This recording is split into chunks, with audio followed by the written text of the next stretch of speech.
What's going on YouTube? It's Sabby Sabs and I'm back with another video. Today I'm going to teach you 10 tricks that will help you save money. Oh yes, yes, yes. We all need to learn how to save money. Before we get started, please don't forget to hit like and subscribe below, and I'll be right back. And I'm back. All right guys, during this time right now, a lot of us are at home and things are closed. So I felt like this is the perfect time to tell you 10 tricks on how to save money. I got my little list here, so I'm gonna go ahead and get started in no particular order. Here are 10 tricks to help you save money. Trick number 1, limit dining out and takeout. This is a big one. It is interesting to see how much money we all spend when we go out to eat or when we purchase like takeout. It's more expensive than going to the grocery store, yet so many of us continue to do it.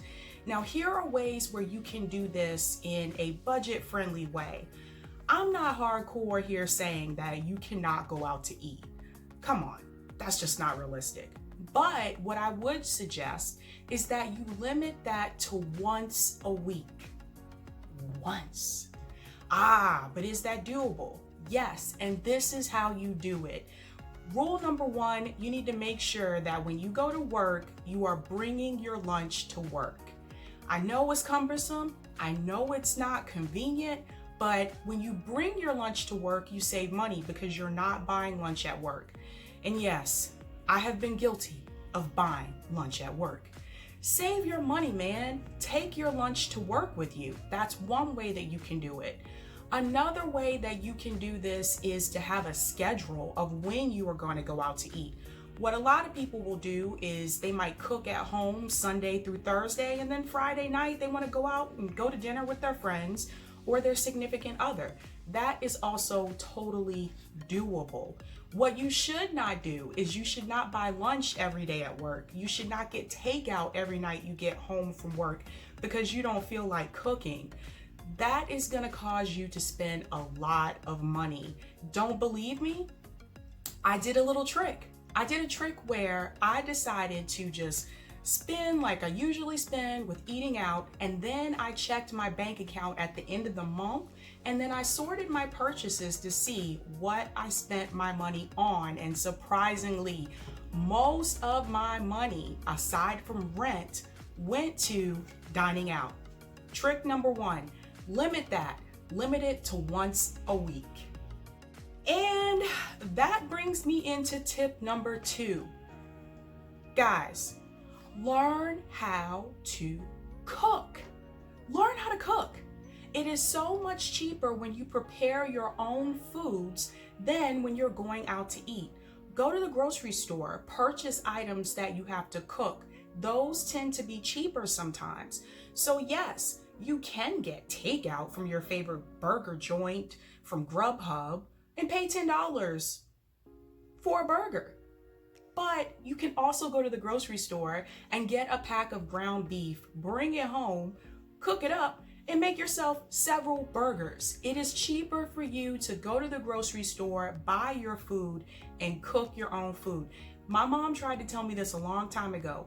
Cooking is always cheaper. If you don't know how to cook, learn how.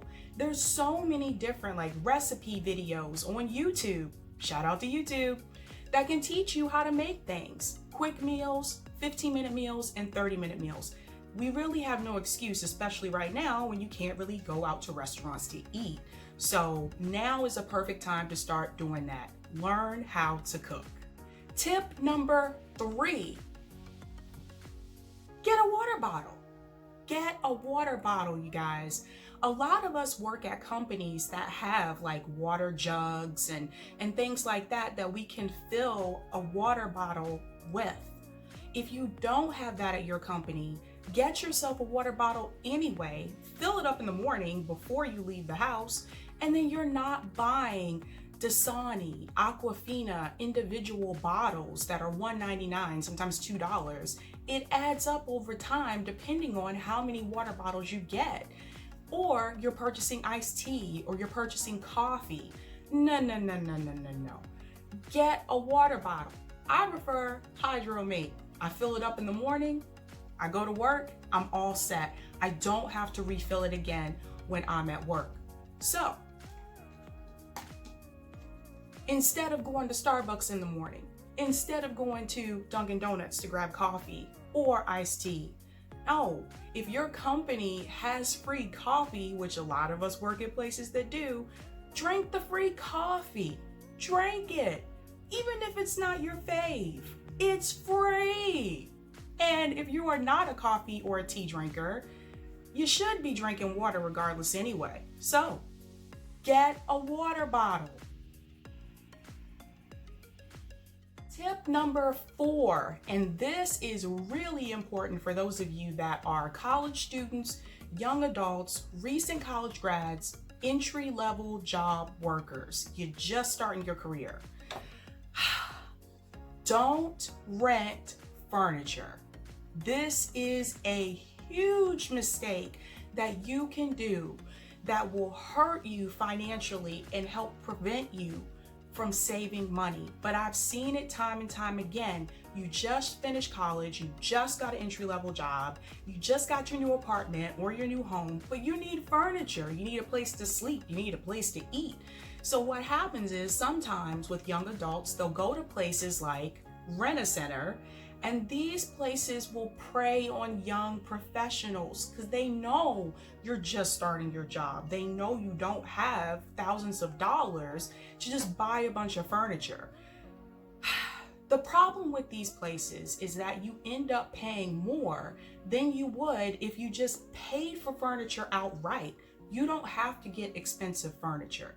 And when you go to places like Rent-A-Center, they're gonna take you for every penny. You may not have to pay in full right away, but you will have to pay monthly. It could be only $20 a month, but you could be paying on a dining room set or a living room sofa or a bedroom set for 2 years. By the time you pay it off, you've paid for it maybe 1.5 times or maybe twice. Save your money and just buy the furniture outright. There are cheaper furniture outlets that you can go to, so take advantage of those and also take advantage of getting furniture that is maybe a little worn, a little pre-used, but don't rent furniture. Tip number 5. Oh, yes, yes, yes. Keep items that you have paid off. Keep them longer. A perfect example of this is a car. Once you've paid off your car, hold on to it. Time and time again, I've seen people, and they'll do this. They'll pay off a car, and then the next year, they'll turn that car in or trade it in and get a brand new car. Why? It just doesn't make any sense. You just got rid of a portion of your debt, and then a year later, you just gave yourself that portion of debt back. No. If you have a car that is paid off, honey, and it is running, drive that car into the ground. I have a 2006 Hyundai, and that sucker is still trucking, okay? It is paid for. I could get another car, but why? I have a car that's paid off. Now, I don't want to be hardcore and make it seem like you cannot go buy yourself something nice. You absolutely can. But if you are serious about saving money, and especially if you have a time crunch, if you just got rid of a portion of debt and you paid something off, particularly a big purchase, don't go trade it in and get a new version of what you already have. Keep items that are paid off. Tip number 6, get my numbers right. Avoid retail credit cards. These are the worst. Retail credit cards are bad because, number one, you can only use it at that retailer. If you get a Victoria's Secret credit card, you're going to use it at Victoria's Secret, and I think maybe Bath and Body Works. I think they're the same company. I cannot remember. It's been a long time. But what do you need that for? if it makes more sense just to have a Visa or a MasterCard that you can spend at any store. It just doesn't, I never understood the point of retail credit cards. And another thing about retail credit cards, they are more likely to email you discounts and special offers that you're gonna get because you are a retail card holder. What does that do? That makes you want to go to the store and buy. That makes you want to buy more things at that store. And as soon as you get to the register, they're gonna say, would you like to put this on your Victoria's Secret card today? And then you think about it, well, I do have that card, I might as well. I'll get extra points and more savings. No, they're just trying to get you to spend more money. They're keeping you more in debt. So definitely avoid retail credit cards. And if you have them, pay them off and get rid of them. Trick number 7. Got my numbers right this time. Should know my numbers with my hand. Limit non-essential purchases. Now, I am speaking of items such as nail salons, hair salons, spas. If you want to go get your nails done, go get your nails done. You want to treat yourself to get your hair done or a massage, do it. I'm not saying don't do those things, but you need to limit doing it if you want to save money. If you're getting your nails done every week, every 2 weeks, it adds up. It costs money to maintain that. What I do is I do those services for special occasions. If it's my birthday, I'm gonna go get a massage, get my nails done, might get my hair done, that kind of thing. And I know some of you are thinking like, I have to go to the hair salon. I have to do my hair. I have to go there and let them do it professionally. Okay. But do you? Do you really have to go every week? Do you really have to go get, a massage every other month? No. Limit those things, you guys. I want to issue a challenge here. If you do go get your nails done every week, I challenge you to look at the end of the month at your bank account and see just how much you're spending on getting your nails done. Same thing for hair. Hair is not cheap. We go get our hair done. I can tell you to get my hair highlighted, that's like over $100. These are expensive services, and they're fulfilling and they're relaxing, and you feel like you're treating yourself, and that's great.